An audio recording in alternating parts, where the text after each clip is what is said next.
महाभारत भारत के पौराणिक इतिहास की वह गाथा है जिसमें धर्म, अधर्म, प्रेम, संघर्ष, न्याय और अन्याय के बीच का संघर्ष दिखाया गया है। इसकी प्रत्येक कथा अद्भुत और संदेशपूर्ण है। कुरुक्षेत्र का युद्ध समाप्त हो चुका था। आकाश में लहूलुहान बादलों के टुकड़े तैर रहे थे। भूमि रक्त से सनी हुई थी और विजयी पांडव खेमे की ओर लौट रहे थे, किंतु यह विजय उन्हें शांति नहीं दे पा रही थी। अर्जुन के मन में कौरवों के मृत सैनिकों और अपने भ्राता कर्ण की स्मृति तड़प बनकर उभरती थी। भीम, जिनके गदा प्रहार ने दुशासन का अंत किया था, वे भी अब मौन थे। युधिष्ठिर का मस्तक झुका हुआ था। धर्म की रक्षा के नाम पर कितने निर्दोषों का संहार हुआ था। द्रौपदी का चेहरा चंद्रमा के समान शांत था, किंतु भीतर तूफान था। वह देखती थी कि युद्ध ने न केवल पुरुषों को समाप्त किया, बल्कि उसने स्त्रियों से उनके स्वप्न भी छीन लिए थे। उसकी आंखों के आगे उन लाखों विधवाओं का चेहरा घूमता जो कुरुक्षेत्र के रक्त रंजित दृश्य का बोझ लिए अब अनाथ हो चुकी थीं। पांडवों के शत्रु पराजित हुए थे, लेकिन उस विजय की कीमत कौन चुका रहा था? रात का सन्नाटा भयावह था। युधिष्ठिर ने सोचा, क्या यह धर्म का युग है? क्या युद्ध की यह विभीषिका मेरे निर्णय की सही परिणति थी? वे इन विचारों में खोए ही थे कि तभी एक स्वर गूंज उठा। राजन, तुम्हारे इस युद्ध की न्यायिकता पर एक प्रश्न खड़ा है। यह स्वर किसी स्त्री का था। युधिष्ठिर ने चौंक कर देखा। वह सत्य की देवी थी। उनका मुख कठोर था, परंतु दृष्टि में करुणा थी। देवी, यह क्या बात है? मैं तो धर्म का अनुसरण कर रहा था। अधर्म का नाश करना मेरा उद्देश्य था। सत्य की देवी मुस्कुराई। राजन, धर्म वही है जो सबके लिए कल्याणकारी हो। जिस धर्म के लिए हजारों लोग मारे जाएं, वह कैसा धर्म? क्या तुम्हारे इस धर्म युद्ध में स्त्रियों और बच्चों का कोई दोष था? युधिष्ठिर मौन थे। देवी ने आगे कहा, तुम पांडवों ने सत्य और न्याय के लिए इस युद्ध को चुना, परंतु परिणाम क्या हुआ? जिन्होंने शस्त्र नहीं उठाए, वे भी काल के गाल में समा गए। युधिष्ठिर की आंखें छलछला उठीं। उन्होंने उत्तर दिया, तब क्या किया जा सकता था देवी? क्या अधर्म को सहा जाता?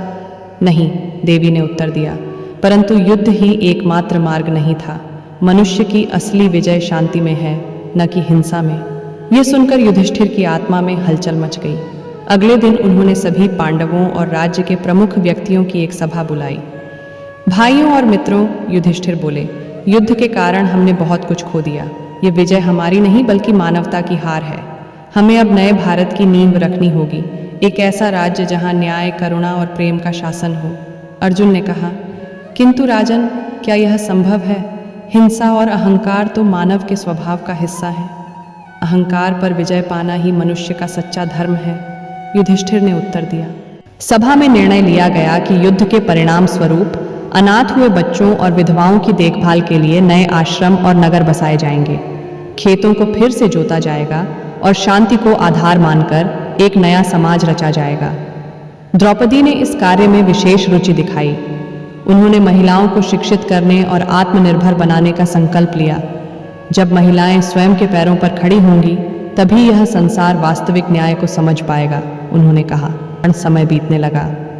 कुरुक्षेत्र का रणक्षेत्र अब एक विशाल बगिया में बदल गया था। वहां वृक्षों पर हरे भरे पत्ते थे और पक्षी चहचहाने लगे थे।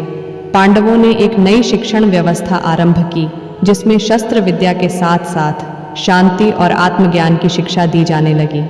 अर्जुन ने नई पीढ़ी को यह सिखाया कि शक्ति का उपयोग रक्षा के लिए होना चाहिए, न कि आक्रमण के लिए। भीम ने श्रम का महत्व बताया और नागरिकों को कृषि कार्य और उद्योगों की ओर प्रेरित किया। नकुल और सहदेव ने पशुपालन और चिकित्सा पर विशेष कार्य किया। द्रौपदी ने गांव-गांव जाकर स्त्रियों को संगठित किया और उन्हें उनके अधिकारों के प्रति जागरूक बनाया। सत्य की विजय कुछ वर्षों के बाद जब सत्य की देवी फिर से धरती पर आईं, तो उन्होंने देखा कि मानवता का परचम फिर से लहरा रहा था। युद्ध के घाव भर गए थे और लोग प्रेम और सद्भाव से रहने लगे थे। यही तो धर्म है, देवी ने कहा, जहाँ मनुष्य मनुष्य के लिए जीता है, न कि उसे नष्ट करता है। युधिष्ठिर ने मुस्कुराते हुए कहा, हमें देर से यह समझ आया देवी, परंतु अब हम अपने आने वाले युगों को एक नई दिशा दे पाएंगे। यह कहानी महाभारत के युद्ध के बाद के पहलुओं को उजागर करती है।